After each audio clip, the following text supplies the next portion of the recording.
बोलते हैं, साईं बोलते हैं। माझ्या प्रिय मुलांनो, प्रत्येकामध्ये काहीतरी वेगळं आणि खास असते. आम्ही सर्व भव्य जिगसॉ पझलचे तुकडे आहोत. आपले मतभेद आपल्याला एकमेकांना पूरक बनवतात आणि अगदी सर्वात वाईट परिस्थिती देखील तुमच्यासमोर येते.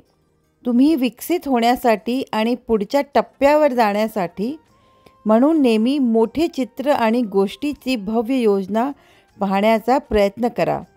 अखेरीस संपूर्णपणे तुम्हाला आढळेल की काही चुकीचं नाही. म्हणून नेहमी आनंदी रहा आणि हसत रहा. माझे आशीर्वाद सदैव तुमच्या पाठीशी आहेत.